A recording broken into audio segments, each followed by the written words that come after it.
पर बात पूरी तब होती है जब ये भी मुझ में नजर आने लगे। मेरी आस्था, मेरे गीत, मेरे पठन, मेरे कर्म सब एक तरफ हैं, सब ऊपर ऊपर के हैं।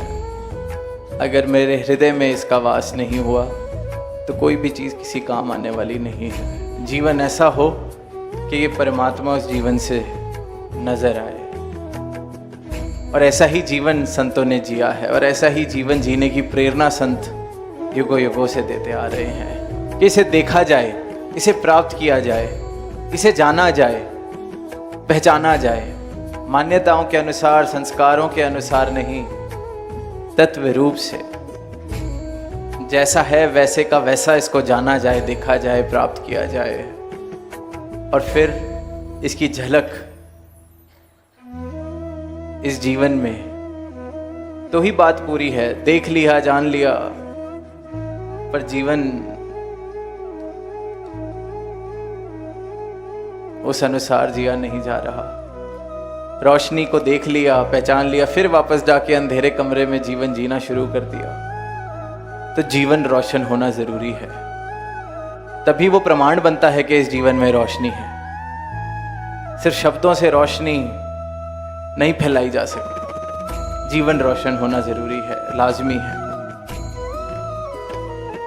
अभी जिस मैदान में हम हैं, वैसे ही अनेक मैदानों में इस पूरे देश में पिछले कुछ दिनों में हमने रामलीला हर वर्ष देखते हैं कि किस प्रकार वो रची जाती है, ऑर्गेनाइज की जाती है। उसमें राम राज्य की भी बात सुनते हैं, और यही बात कही जाती है कि राम राज्य स्थापित किया जा सकता है। तो वो जो राम राज्य का आधार है, उसकी स्थापना अगर होनी है तो इस राम का राज समझे बिना, इस राम की रमज समझे बिना वो राम राज्य स्थापित नहीं हो सकता है। राम को अपने जीवन में जीना है, राम को अपने जीवन में लाना है, बसाना है, तो इसके राज को भी समझना पड़ेगा, तो ही ये राम राज्य मेरे जीवन में स्थापित होता चला जाएगा। हर बार अभी दिवाली का जिक्र सुना, हर साल हम बात सुनते हैं कि अंधकार के ऊपर प्रकाश की जीत, अच्छाई के ऊपर बुराई की जीत। इंसान अपने अपने तरीके से सेलिब्रेट करता है या आवाज देता है, पर अंधकार को हराने के लिए प्रकाश को कुछ करना ही नहीं पड़ता। प्रकाश को तो सिर्फ होना होता है, और अंधकार रह ही नहीं सकता, टिक ही नहीं सकता। तो बात यह है कि बार बार, हर साल, हर वर्ष इन भावों को मैं दोहराता हूँ, इन बातों को मैं दोहराता हूँ। राम राज्य की मैं बात करता हूँ, रामलीला मैं रचाता हूँ, देखता हूँ, आनंद लेता हूँ,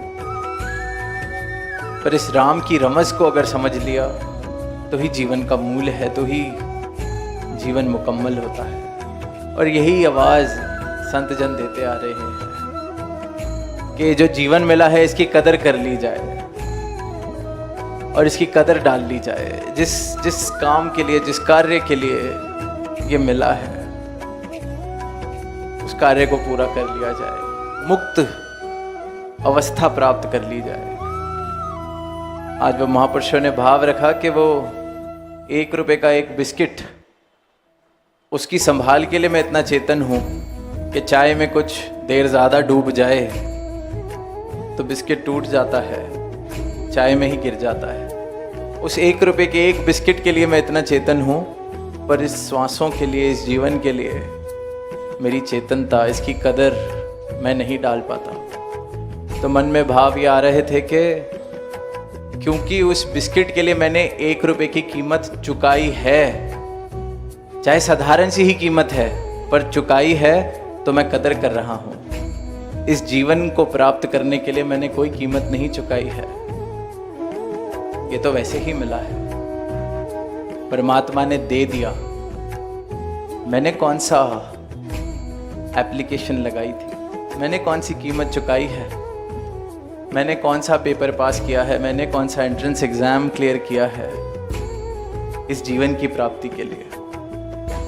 ये मुझे मिल गया सहज में, दे दिया गया, झोली में डाल दिया गया। और जब ये भाव आते हैं तो दो ही तरह की अवस्था बन सकती है। एक तो कदर खत्म, जो अधिकतर दुनिया में देख रहे हैं, क्योंकि ऐसे ही मिल गया। जीवन में भी कुछ ऐसे ही मिल जाता है तो अक्सर इंसान को उसकी कदर नहीं रहती। मिल गया। तभी बड़े आजकल जब देखते हैं कि जो आज से कुछ वर्ष पहले सुविधाएं थीं वो कितनी दुर्लभ थीं, तो जो बड़े बुजुर्ग हैं वो बड़ी कीमत समझाते हैं कि हमने बड़ी मेहनत करी है तो ये मिला है, बहुत मुश्किल से मिला है, इतने इतने घंटे काम किए तो ये मुमकिन हो पाया है। पर जिस बच्चे को शुरुआत ही वहां से मिली, उन प्राप्तियों से हुई, तो शायद वो उस तरह से उस बात की कदर नहीं कर पाता। स्वाभाविक है, स्वाभाविक है। और इसी प्रकार अधिकतर मानवता भी इस जीवन की कदर नहीं कर पा रही, क्योंकि मैंने क्या दिया है, मुझे तो मिल गया।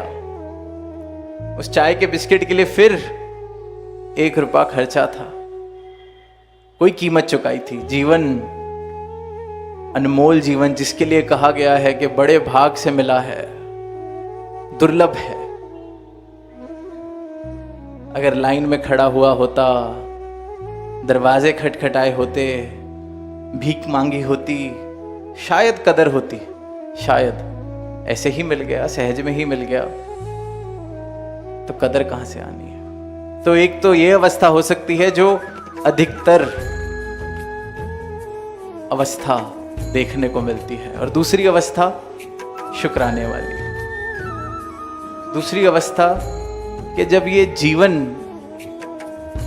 मिला ही प्रसाद रूप में है, आशीर्वाद रूप में है, दया रूप में है, तो इसका शिकवा करके, इसके बारे में शिकवा करके देने वाले की तौहीन कर दी जाए।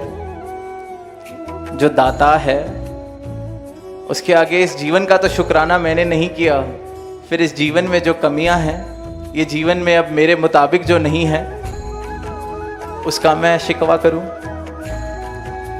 ये संतों वाली अवस्था। और संत जब इस दातार को, इस देने वाले को, इस जीवन देने वाले को जान लेते हैं, प्राप्त कर लेते हैं, तो मूल डल जाता है। तो बात समझ आ जाती है कि वाह, ये बिना मांगे सर्वोत्तम योनि,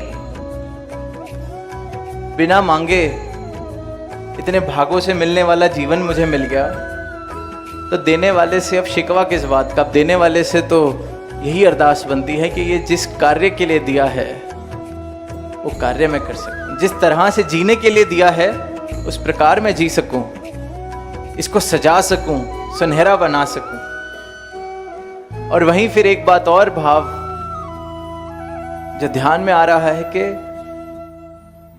जो मिला ही मुझे सहज में है, जो दिया ही मुझे इस मालिक ने है, तो इससे अगर मुक्ति भी देनी है तो यही दे सकता है। वो भी मुझे दया रूप में ही मिल सकती है। जिसको कमा के मैंने पाया नहीं, उसको मैं मुक्त भी खुद कैसे हो सकता हूं कि मुझ में वो क्षमता ही नहीं है। देने वाले की कृपा है। और जो जो ये राज जानते रहते हैं, ये रमज समझते रहते हैं, उनके जीवन में फिर ये राम राज्य स्थापित होता रहता है। वो फिर इस मुक्ति दाता, क्योंकि जो जीवन दाता है वही मुक्ति दाता है। तभी मोक्ष मूलम गुरु कृपा जो हम बात सुनते हैं, गुरु प्रसाद जो कहा जाता है कि मेरी क्या हैसियत है जो मैं अपने भरोसे कह दूं कि मैं इस आवागमन से मुक्त हो जाऊंगा, इस जीवन